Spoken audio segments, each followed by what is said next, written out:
Morning friends, কেমন আছো সবাই? আশা করি ভালো আছো। আজকে চা করতে করতে তোমাদের সাথে ব্লগটা শুরু করে দিলাম। এখন বাজে প্রায় 12টা। এখন তোমাদের সামনে চলে এলাম। আসলে শরীরটা আবার একটু গন্ডগোল হয়ে গেছে, তাই তোমাদের সামনে সকাল থেকে আসতে পারিনি। আজকে মেয়ের স্কুলও হলো না, যেতে পারলো না আমার জন্যই। তো কি করবো, আর শরীর খারাপ হলে তার কিছু করার নেই। তো দেখো, এখন একটু চা খাবো, আর এই যে একটু শুকনো মুড়ি নিয়ে নিয়েছি, চায়ের সাথে খেয়ে নেব। তো চলো, টিফিন সেরকম আর কিছু করিনি। তোমাদের দাদাভাই জলমুড়ি খাবে, আর মেয়েও মুড়ি খাচ্ছে। সকালে শুধু বিস্কুটই খেয়েছে, কাল রাতে অত কিছু খেয়েছে বলে আর কমপ্লেনও খাইনিও। আর ছোটোটার একটু মাথা ধোয়ালাম, কারণ ওয়েদারটা কেমন মেঘলা মেঘলা লাগছে, আর হাওয়াও দিচ্ছে প্রচণ্ড। এমনিও কাল স্নান করেছে, দুদিন পর পর স্নান করেছে, আর করালাম না। কালকে ঘুরে এসেও একটু ক্লান্ত হয়ে গেছি। কালকে ভিডিও যারা দেখেছো তারা তো জানবেই, প্রচুর ঘোরা হয়েছে কালকে। তো চলো, কি রান্না করছি একটু পরেই তোমাদের সাথে শেয়ার করি। সঙ্গে থাকো ততক্ষণ, আবার কিছুক্ষণ পরে আসছি তোমাদের সাথে। বন্ধুরা, চা মুড়ি খেয়ে রান্না সেরে একদম তোমাদের সামনে এলাম। এই জামা কাপড় কটা পাট করলাম। তোমরা তো জানোই, কোথাও গেলে জামা কাপড় ধুয়ে দিই। চোখ মুখে অবস্থা দেখো একদিনে কিরম লাগছে।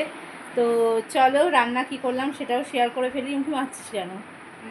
এই যে প্যাঁবার বাঁশি বাজাচ্ছে শুধু। এই দেখ, হ্যাঁ দেখ, এই রে, এই দেখ। কালকে জানো আইসক্রিম খেয়েছে আমাদের সাথে, এত বদমাস। চলো তোমাদের দেখাই। এই যে রান্নাঘর পুরো পরিষ্কার হয়ে গেছে, বাসন পুরো মাজা ঘষা হয়ে গেছে, আর এই দেখো গ্যাস পুরো মোছা, দেয়াল টেয়াল সব মোছা হয়ে গেছে। আর রান্না বলতে কিচ্ছু করিনি গো। ভাত, এখানে আলু সিদ্ধ দেওয়া হয়েছে, এটা সিদ্ধ তোমাদের দাদাভাই করে দিয়ে কাজে বেরিয়ে গেছে। আর আমি এখানে দেখো শুদ্ধ ঝোল করেছি মাছের। তেলাপিয়া মাছ আনলো, আলু দিয়ে টমেটো আদা দিয়ে ঝোল করেছি।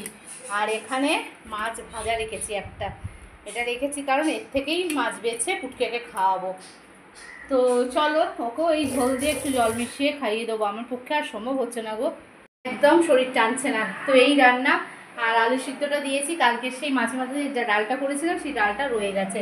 আমি আর খাবো না, তোমাদের দাদাভাই খাবে ওই আলু সিদ্ধ দিয়ে। আমি একটু আলু সিদ্ধটা একটু অল্প করে খাবো, আর চাটনিও তো রয়েছে, ওই দিয়ে হয়ে যাবে এবেলা। জিজ্ঞেস করছে যে কি রান্না হবে, ডিম এনে। আমি ডিম আর খাবো না, মাছই যদি পারো একটু নিয়ে এসো। অনেক বেলায় গেল কষ্ট করে এই রোদে গরমে, মাছই নিয়ে চলে এলো। ওই মাছের ঝোল করলাম, অনেকটা বেলা গো। আজকে আমি উঠেছি নিজেই, দাদাভাই সব কাজ করে দিয়েছে। তারপর উঠছি, উঠে কোনো রকম বিছনাটা আমি মেয়ে হাতে হাতে দিল, সব গুছিয়ে দিলাম, দুটো ঘরের বিছনা, ব্যাস এইটুকুই কাজ।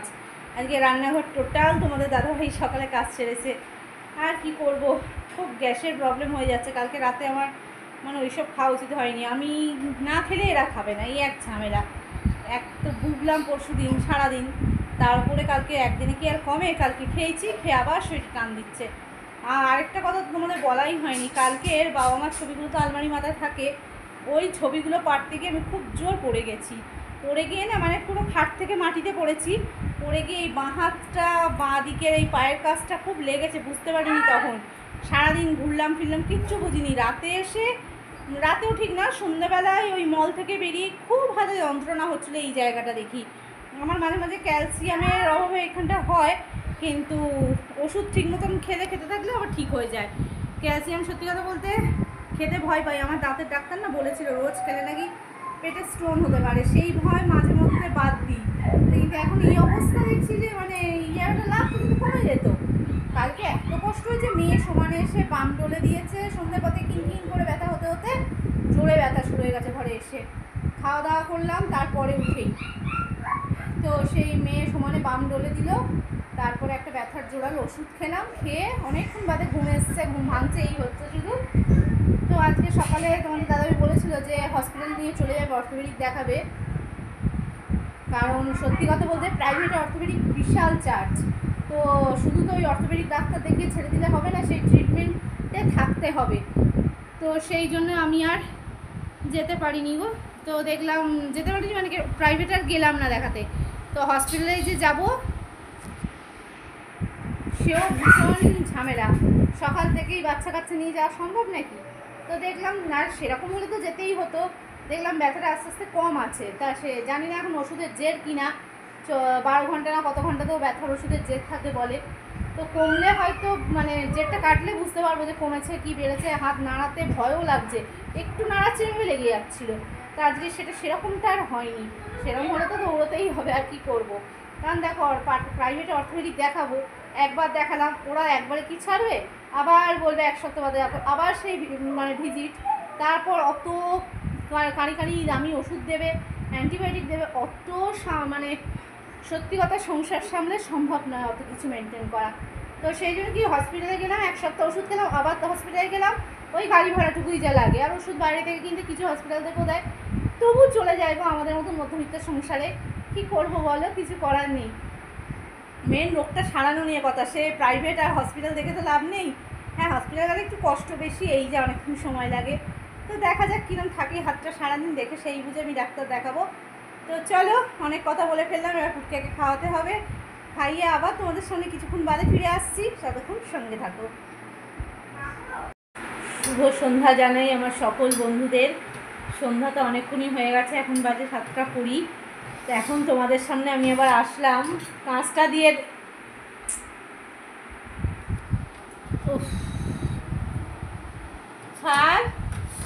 এদিকে আয়। তো বুঝতেই পারছো শরীরটা একদম ভালো নেই, সেই জন্য তোমাদের সামনে আমি আসতে আর পারিনি আজকে। তো সেই দুপুরে খাওয়া দাওয়ার পর খুব ঘুম পাচ্ছিল, খালি ঘুমিয়েই গেলাম।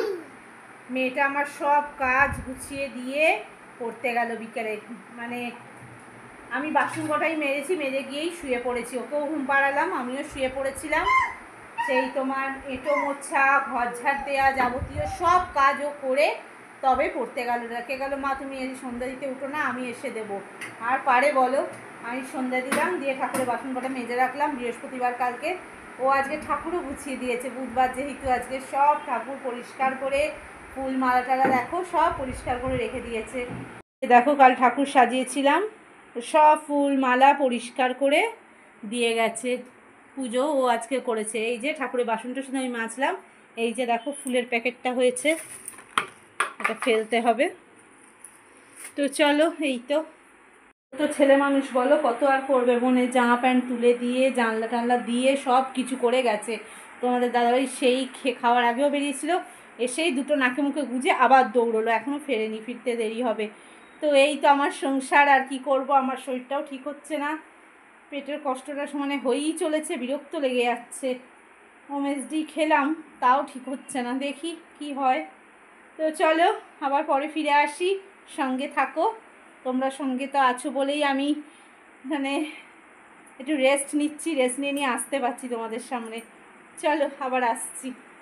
আজকের মেয়ের খাওয়া দেখেই তোমাদের সাথে ব্লগটা শেষ করতে হচ্ছে। রুটি আর আলু পটলের সবজি, মানে আলু পটলের তরকারিটা আছে দেখো, দোকান থেকে আনা, বুঝতেই পারছো। আর একটু আলু সিদ্ধ বসালাম তোমাদের দাদাভাইয়ের জন্য, ডাল আছে, ডালটা খাবে আর ভাত দিয়ে খেয়ে নেবে। এবার আমি কিচ্ছু করতে পারিনি গো, মাঝে মাঝে যখন শরীর ঠিক হচ্ছে তোমাদের সামনে এলাম, আবার যে কেসির শরীর, তখন শরীর ভালো লাগছে না গো। তো যাই হোক, আলু সিদ্ধটা নামিয়ে দেবো, তোমাদের দাদাভাই মেখে নেবে, মেখে নিয়ে ডাল দিয়ে খেয়ে নেবে। চলো আর কথা কি বলবো বলো, অনেক রাত হয়ে গেছে। তো আজকের ভিডিও এই পর্যন্তই। জানি না আজকের ভিডিও তোমাদের ভালো লাগবে কি না, সেই পরশু দিনের অবস্থা আজকে হয়ে গেছে আবার। তো যদি ভালো লেগে থাকে অবশ্যই তোমরা আমার পাশে থেকো। আর কি বলবো বলো, সবাই সুস্থ থেকো, ভালো থেকো, নিজেদের খেয়াল রেখো। কালকে শরীর যেন সুস্থ থাকে, তোমরা এটা প্রে করো প্লিজ, আর ভগবানের কাছে অবশ্যই। তো চলো আজকের মতন টাটা, গুড নাইট। এখানেই আজকের ভিডিও শেষ করে বিদায় জানালাম।